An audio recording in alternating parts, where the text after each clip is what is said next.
जय श्री कृष्णा, जय श्री राधे। आप सभी को रमा एकादशी की ढेर सारी शुभकामनाएं।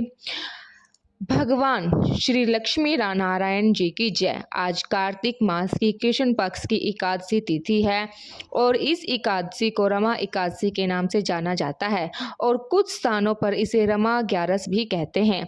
रमा माँ लक्ष्मी का ही दूसरा नाम है, इसलिए इस एकादशी का व्रत कथा को सुनने से अपार धन संपदा की प्राप्ति होती है।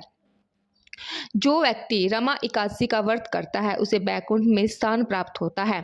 साथ ही धरती लोक पर जब तक वह रहता है उस पर भगवान विष्णु की विशेष कृपा रहती है।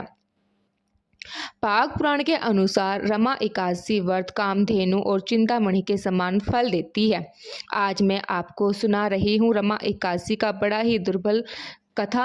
आज के दिन एकादशी माता और रमा एकादशी की पवित्र कथा को सुनने से मनुष्य के सब पाप और संकट कट जाते हैं और मनोकामनाओं की पूर्ति होती है तथा बैकुंठ की प्राप्ति होती है। तो आप सभी लोग बड़े ही श्रद्धा और प्रसन्नचित मन से इन कथाओं को अवश्य ही सुनिए। तो आइए भगवान श्री हरि विष्णु जी के चरणों का ध्यान करते हुए इस पावन कथा को सुनते हैं। भाव विभोर होते हुए अर्जुन ने भगवान श्री कृष्ण से कहा, हे माधव, अब आप मुझे कार्तिक माह के कृष्ण पक्ष की एकादशी की कथा सुनाइए। इस एकादशी का क्या नाम है तथा इसमें किस देवता का पूजन किया जाता है? इस एकादशी का व्रत करने से किस फल की प्राप्ति होती है? कृपा करके यह सब विधान पूर्वक कहिए। तब भगवान श्री कृष्ण ने कहा, हे अर्जुन, कार्तिक माह की कृष्ण पक्ष की एकादशी का नाम रमा है। इसका व्रत करने से सब पापों का शमन हो जाता है। इसकी कथा इस प्रकार है, इसे ध्यान पूर्वक श्रवण करें। भगवान श्री कृष्ण कहते हैं, हे अर्जुन, पौराणिक काल में मुचकुंद नामक का राजा राज्य करता था। इंद्र, वरुण, कुबेर, विभीषण आदि उसके मित्र थे। वह बड़ा सत्यवादी तथा विष्णु भक्त हुआ करता था। उसका राज्य बिल्कुल निष्कर्ष था।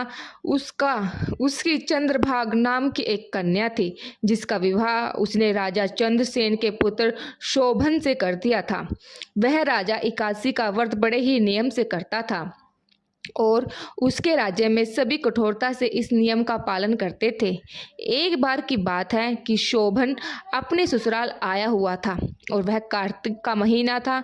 उसी मास में महापुण्यदायिनी रमा एकादशी आ गई।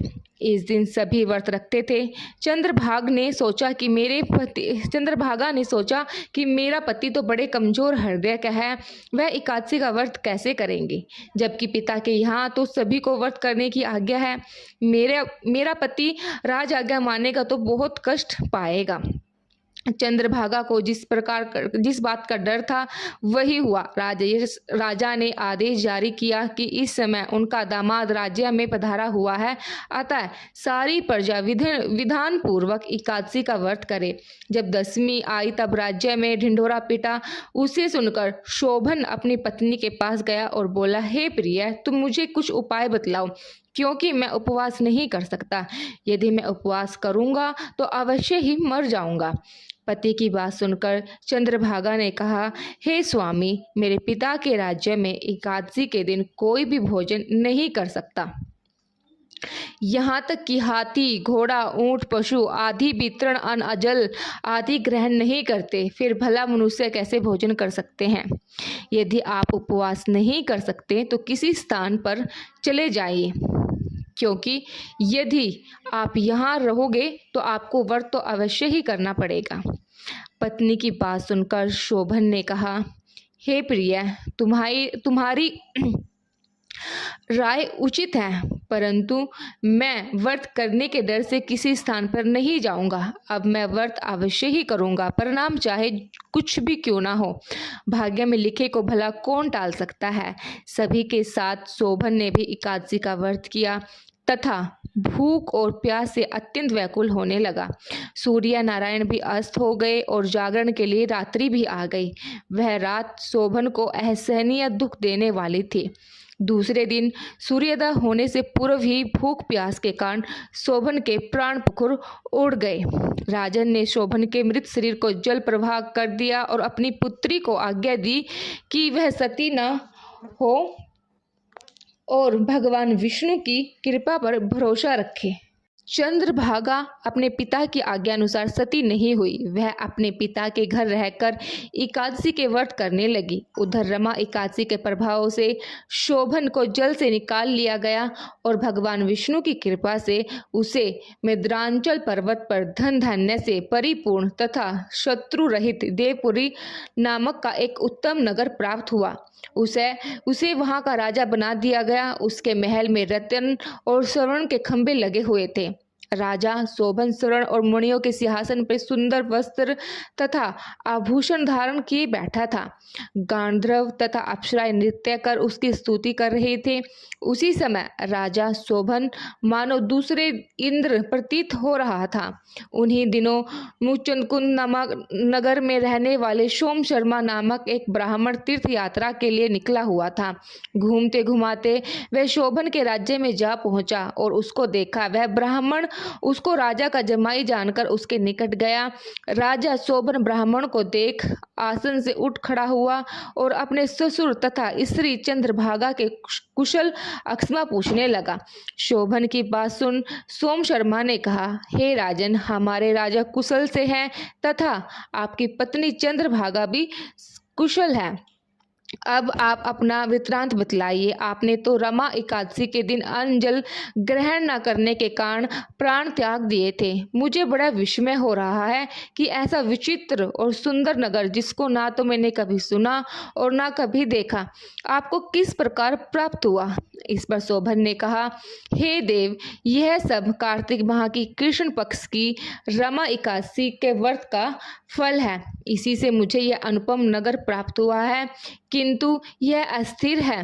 शोभन की बात सुन ब्राह्मण बोले, हे राजन, यह अस्थिर क्यों है और स्थिर किस प्रकार हो सकता है, सो आप मुझे समझाइए।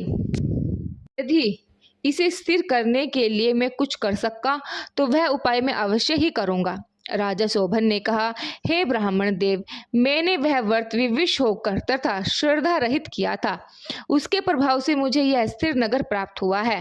परंतु यदि तुम इस वृत्तांत को राजा मुचनकुंद के पुत्री चंद्रभागा से कहोगे तो वह इसको स्थिर बना सकती है। राजा शोभन की बात सुन ब्राह्मण अपने नगर को लौट आया और उसने चंद्रभागा से सारा वृत्तांत कह सुनाया। इस पर राजकन्या चंद्रभागा बोली, हे ब्राह्मण देवता, आप क्या वह सब दृश्य प्रत्यक्ष देखकर आए हैं या आपने अपना श्रवण कह रहे हैं। चंद्रभागा की बात सुनकर ब्राह्मण बोला, हे राजकन्या, मैंने तेरे पति शोभन तथा उसके नगर को प्रत्यक्ष देखा है, किंतु वह नगर अस्थिर है। तू कोई ऐसा उपाय कर जिससे कि वह स्थिर हो जाए। ब्राह्मण की बात सुन चंद्रभागा बोली, हे ब्राह्मण देव, आप मुझे उस नगर में ले चलिए।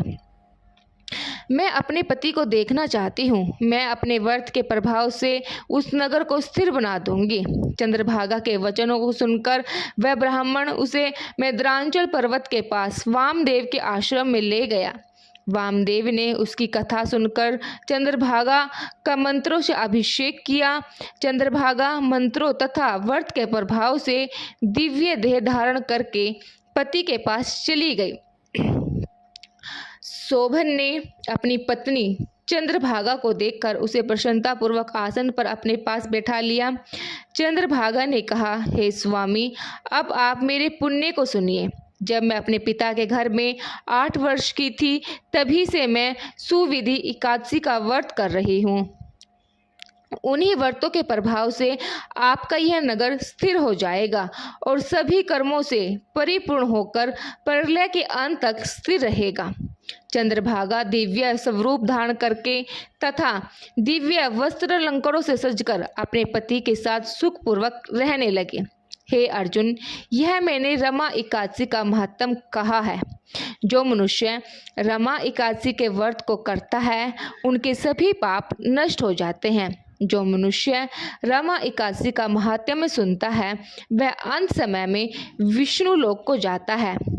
भगवान श्री कृष्ण कहते हैं, हे अर्जुन, भगवान श्री हरि बड़े दयालु और अक्षमावान है। श्रद्धा पूर्वक या विवश होकर भी यदि कोई उनका पूजन या एकादशी व्रत करता है तो वह उसे भी उत्तम फल प्रदान करते हैं। परंतु मनुष्य को चाहिए कि वह भगवान का पूजन पूरी श्रद्धा से करे। शोभन अपनी पत्नी द्वारा श्रद्धा पूर्वक किए गए एकादशी व्रतों के कारण अपने राज्य को स्थिर कर सका। ऐसे सुकर्मी पत्नी भगवान श्री हरि की कृपा से ही प्राप्त हो सकती है। इसके बाद भगवान श्री कृष्ण जी अर्जुन से कहते हैं, अब मैं तुम्हें रमा एकादशी व्रत की विधि बतलाता हूँ, इसे भी ध्यान पूर्वक सुनो। रमा एकादशी व्रत के नियमों का पालन व्रत के एक दिन पहले यानी दशमी के दिन से ही शुरू हो जाता है। रमा एकादशी के दिन स्नान आदि से निवृत्त होकर व्रत का संकल्प कर लेना चाहिए। एकादशी व्रत के दिन भगवान विष्णु की पूजा करनी चाहिए तथा भगवान विष्णु को प्रतिमा का तुलसी मिश्रित जल से अभिषेक करना चाहिए। इसके बाद भगवान विष्णु का धूप, पंचामृत, तुलसी के पत्ते, दीप, नैवेद्य, फल आदि से पूजन करना चाहिए। पूजन करने के बाद भगवान विष्णु और माँ लक्ष्मी की आरती कर भगवान को भोग लगाना चाहिए। तो ये थी रमा एकादशी की व्रत कथा। तो आपको ये व्रत कथा कैसी लगी हमें कमेंट सेक्शन में ज़रूर लिखिएगा और कमेंट सेक्शन में जय श्री कृष्णा, जय श्री राधे, हरि हर जरूर लिखिएगा।